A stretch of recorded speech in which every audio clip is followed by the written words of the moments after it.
Mesdames, Messieurs, bonsoir. Dans l'actualité, contrat d'affermage de l'eau, la SDE décidée à épuiser les voies de recours.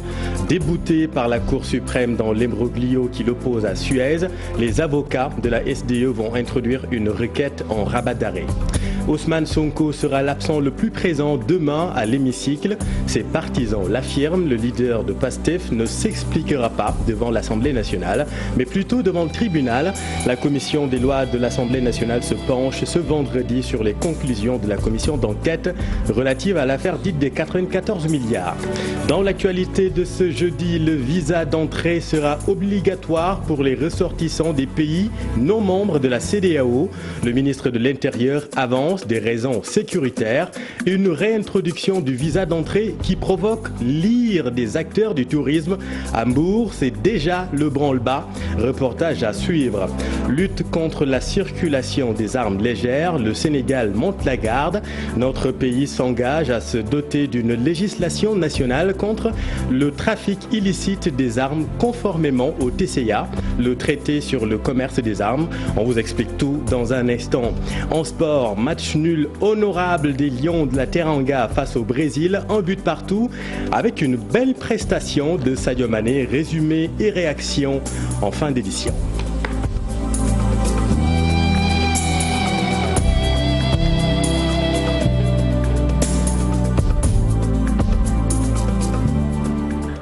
Maître Alifal, bonsoir. Oui, bonsoir. Une requête en rabat d'arrêt aux airs de barreau d'honneur. Est-ce que c'est la dernière carte de la SDE? Bonsoir à vos téléspectateurs. Écoutez, je pense que quand j'entends tous les commentaires qui sont en train d'être faits, il m'appartient pour plus de clarté de vous expliquer un certain nombre de choses. Parce que c'est vrai que les procédures préparées devant la Cour suprême sont complexes. Et il est important qu'on fasse la distinction pour que tout le monde comprenne la même chose. Je veux dire aujourd'hui que ce qui a été décidé, l'a été par un juge des référés. Le juge des référés en matière administrative avait été saisi par la SDE au fin de suspension de la poursuite de la procédure d'appel d'offres. Il n'a été question aujourd'hui que de cela.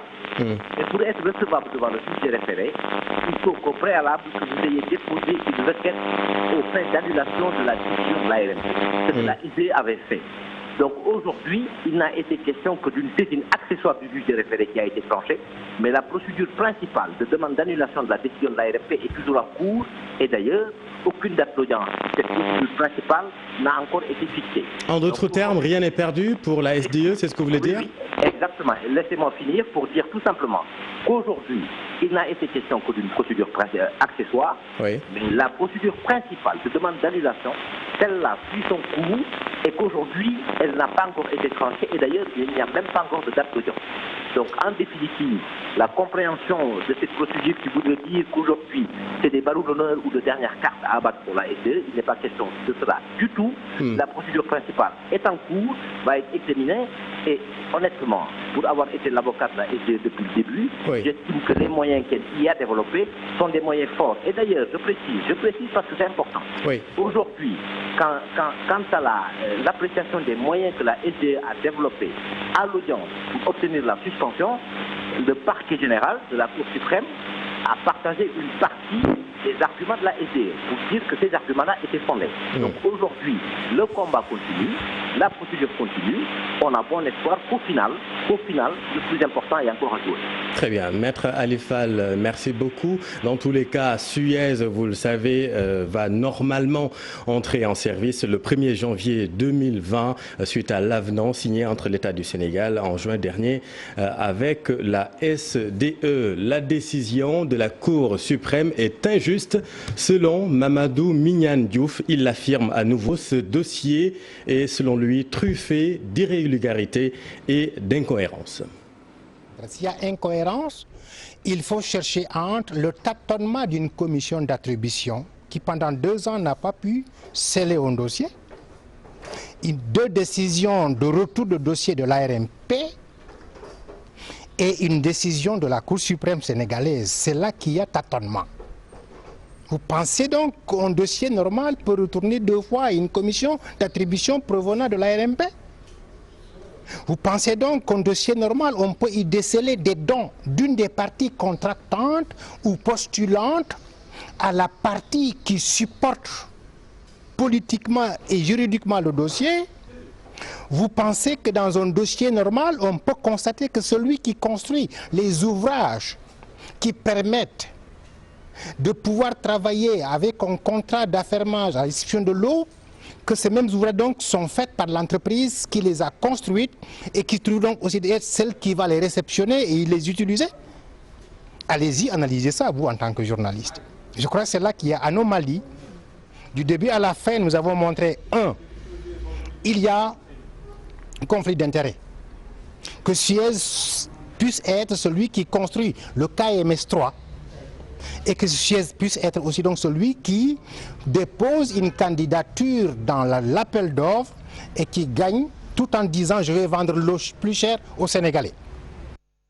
Et puis c'est depuis Ziguinchor que Ousmane Sonko va suivre les travaux de l'Assemblée nationale demain, une examination des conclusions de la commission d'enquête parlementaire qui sera le début de l'anéantissement des ambitions présidentielles de Ousmane Sonko selon les membres de la coalition Sonko président.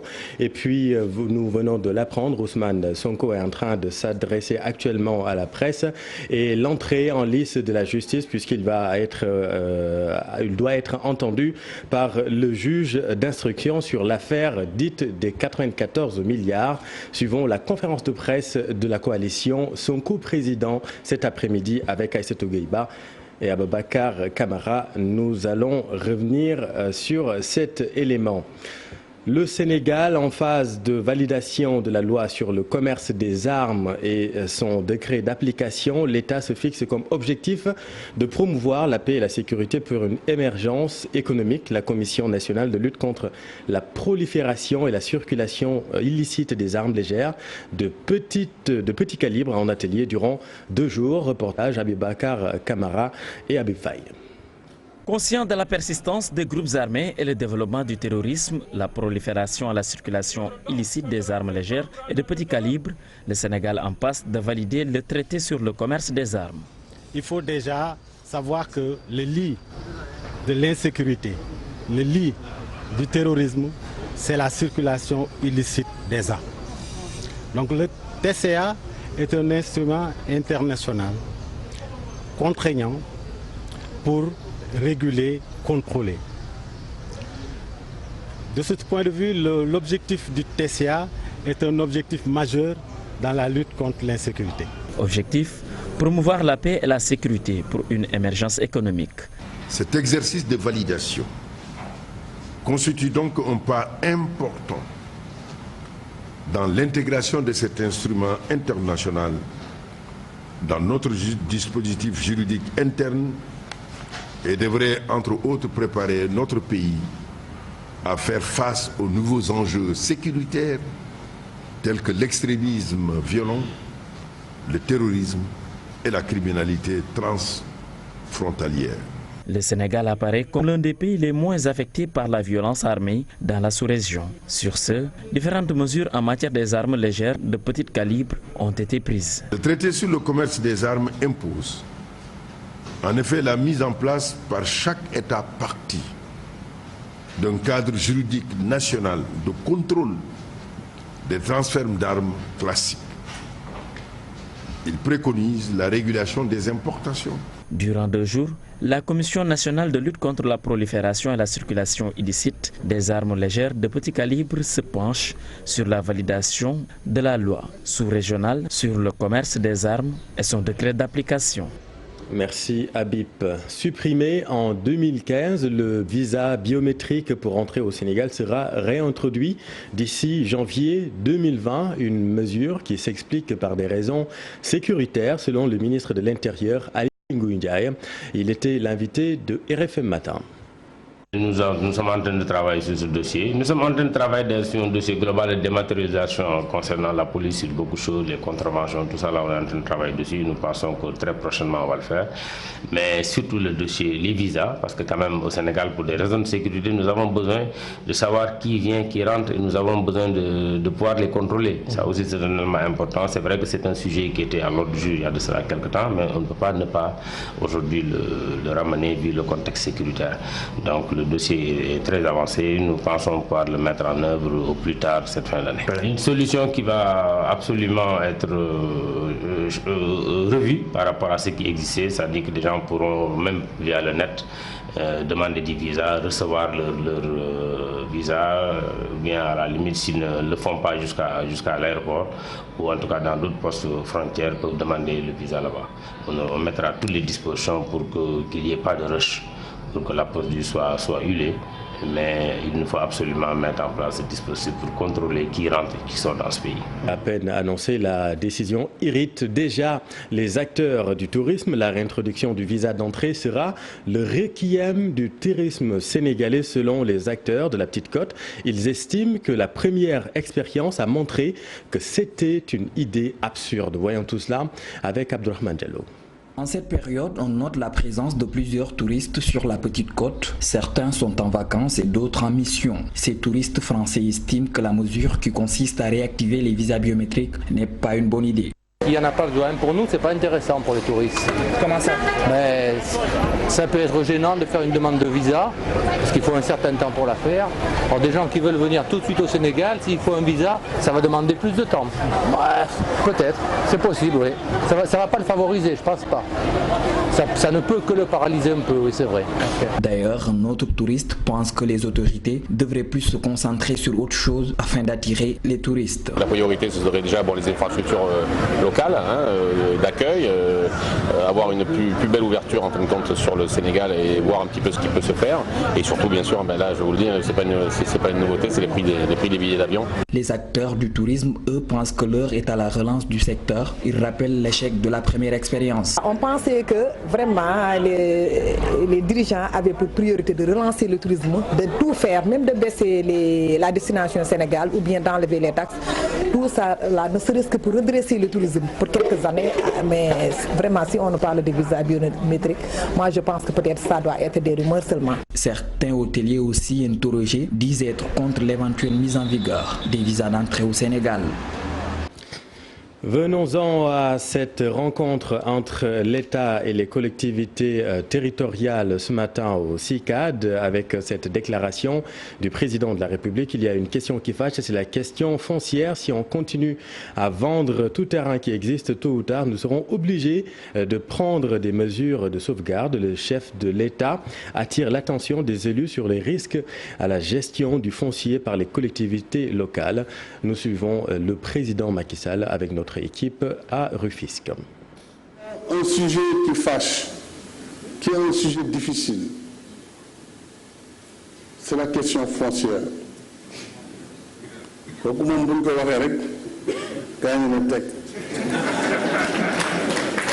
c'est une question difficile, qui est aujourd'hui le principal facteur d'instabilité au niveau national, milieu rural comme en milieu urbain. On peut comprendre que dans la région de Dakar, où vit plus de 25%, voire 30% de la population sur un territoire de 0,3%, qu'il y ait une pression foncière. Et c'est pourquoi nous avons créé Diamniadio, ces nouvelles villes, les pôles urbains. C'est pour lever cette pression sur Dakar et sur son foncier. Et redéployer les activités, rééquilibrer le territoire dans son aménagement et son développement. Et donc, les générations futures, elles auront quoi? Il n'y aura plus que la route pour passer, tout le reste deviendra privé. Donc, il faut qu'on réfléchisse très sérieusement sur cette question. Autant il faut une réforme, mais il faut qu'on voit comment on doit distribuer les terres. Même si, au départ, par le développement de l'agriculture, on permettait aux conseils municipaux et conseils ruraux de délibérer. Pourtant, on les laissait aussi donner toute la terre. qui soient sur le ressort de leur territoire. Point d'interrogation. Mais j'invite à la réflexion parce que tôt ou tard nous serons obligés de prendre des mesures de sauvegarde pour les générations actuelles et futures. Gestion des ressources pétrolières et gazières, le secteur privé national ne veut pas de retard dans l'exploitation du pétrole et du gaz. Il invite l'État et les experts appelés majors à réfléchir ensemble sur une bonne approche au bénéfice des opérateurs économiques. La Confédération nationale des employeurs du Sénégal était en atelier ce matin. Suivons les explications du directeur exécutif Mortala Kane avec notre reporter Maïmouna Ndiaye. Les majors aujourd'hui, ceux qui exploitent le pétrole et le gaz, n'attendent pas. Ils sont en train de s'ajuster eux, ils sont en train d'avancer et nous devons faire attention pour que le temps du débat ne prenne le temps au réalisme et à la participation justement à ce partage donc, des ressources du pétrole et du gaz. Donc nous avons décidé aujourd'hui d'inviter les entreprises à les informer, mais aussi de leur demander de presser le pas, de faire en sorte à la fois pour que l'autorité s'active pour ce que le gouvernement appelle le fast track, pour que les décrets d'application sur le local content soient pris, parce que sans décret d'application, la loi est inopérante, et que deuxièmement, les entreprises puissent se positionner très rapidement et commencer à investir. Sinon, nous risquons, au moment où les problèmes seront résolus, donc nous risquons de prendre un sacré retard et on ne pourra jamais le rattraper. Le syndicat des travailleurs de l'enseignement supérieur voit le jour pour mieux défendre les intérêts matériels et moraux des travailleurs dans les universités. En assemblée générale ce matin, le secrétaire général François Babacar Touré rappelle quelques points à résoudre: le statut du personnel, l'harmonisation des primes et indemnités. Ce nouveau syndicat sera affilié à la CNTS, suivons-le avec notre reporter Alassane Ba.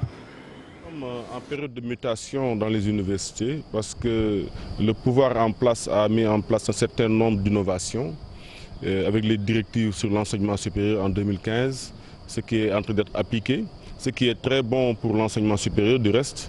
Les partis n'ont pas beaucoup de choses, ils n'ont pas à se plaindre sur beaucoup de questions, parce que l'essentiel de l'approfondissement des cadres a été réglé.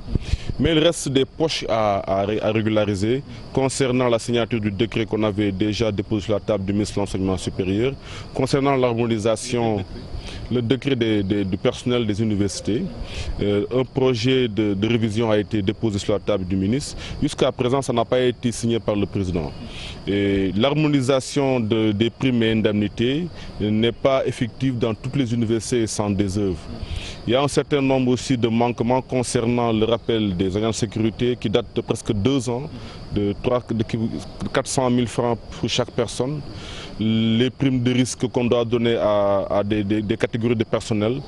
Tout cela font que maintenant les efforts qui ont été faits par le gouvernement manquent à être effectifs au niveau des universités parce que...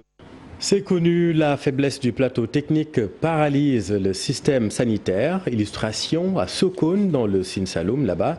Le bloc opératoire et la radiologie du centre de santé ne sont plus fonctionnels depuis quelques temps.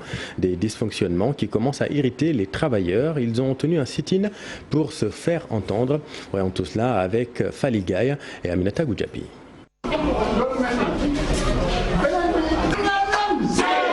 Ces agents qui manifestent viennent des 24 postes de santé du district sanitaire de Sokone. Ils ont réalisé un sit-in sur le hall du centre de santé de Sokone et ont tous arboré des brassards rouges. Premier motif de leur mécontentement, le non-fonctionnement du bloc opératoire et du service radio du centre de santé de Sokone. On est en train de revendiquer l'ouverture et le fonctionnement de notre bloc opératoire parce qu'il y a beaucoup de malades qu'on est en train d'évacuer à Kaolack, à Fatigue et que nos véhicules ne sont plus en bon état parce qu'à cause de ces évacuations-là. Il y a aussi la radio qui n'est pas fonctionnelle aussi jusqu'à présent parce que depuis la réfection du centre de santé, la radio n'est pas installée.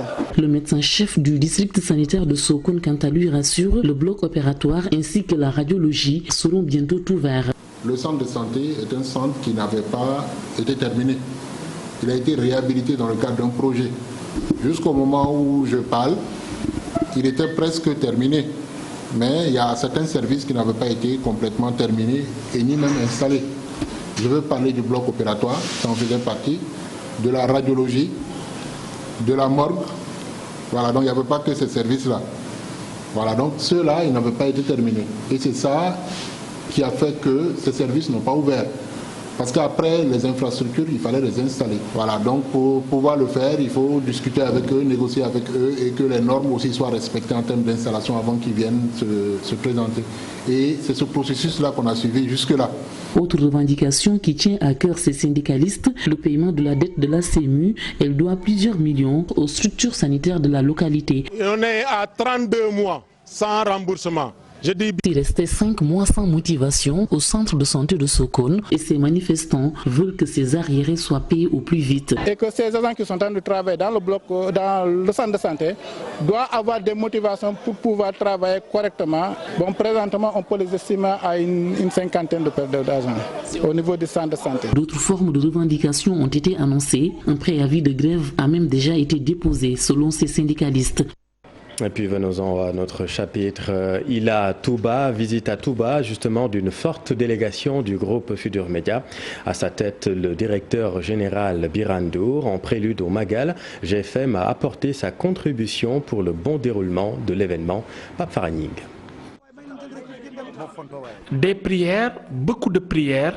Le Khalif général des Mourides salue le dynamisme du groupe Futurs Médias lors du Grand Magal de Touba. Serigne Mountakha Bassirou Mbacké est content du travail effectué chaque année par le groupe. Le marabout nous a écoutés pendant longtemps. On lui a expliqué tout ce que le groupe Futurs Médias faisait pour les maisons religieuses, je vais dire en général, et encore plus pour Touba.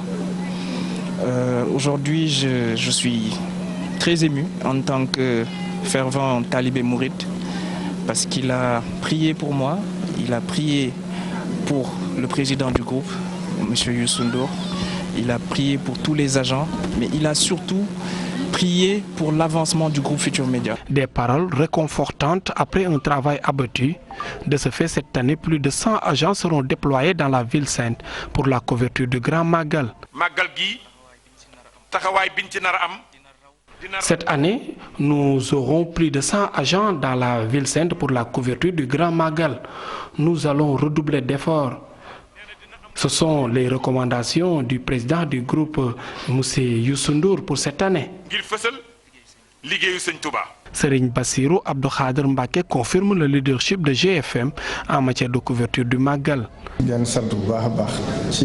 Vraiment, je vous remercie du travail. Chaque année, c'est la même chose. C'est unanime. Partout dans le monde, les talibés conforment votre dévouement pour Serigne Touba. Le DG du groupe Futurs Médias a effectué une visite de courtoisie. C'est Serigne Sidi Ibn Abdoulahad Mbacké qui a aussi prié pour le groupe.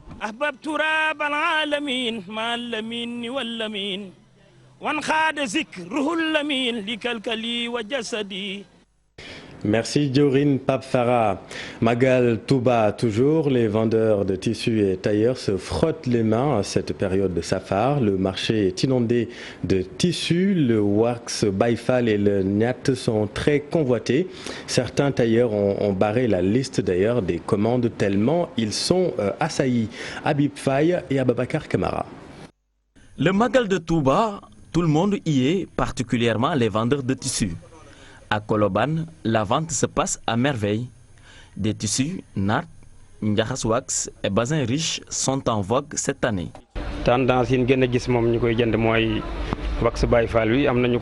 Les tissus wax Baïfal, les super 100, les bazins riches, filafili et brodés sont très prisés.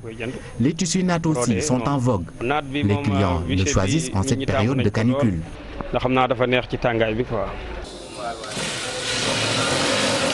Les tailleurs aussi ne sont pas en reste. Safar oblige la présence de la clientèle. Le maïlous que je suis en train de coudre est bien prisé, de même que les filafili et super 100. Même le tissu vissé est très convoité. Vendeurs de tissus et tailleurs se frottent bien les mains. Pour la vente, Dieu merci, je m'en sors très bien. Durant ces 15 jours, les clients viennent en masse. Nous rendons grâce à Dieu, ça marche bien par rapport à l'année précédente. J'ai eu beaucoup de commandes et j'ai barré la liste depuis la semaine dernière. Les préparatifs du 18 Safar vont bon train du côté des tailleurs et vendeurs de tissus. À quelques jours du Grand Magal, le marché est inondé de tissus, très prisés par les fidèles mourides.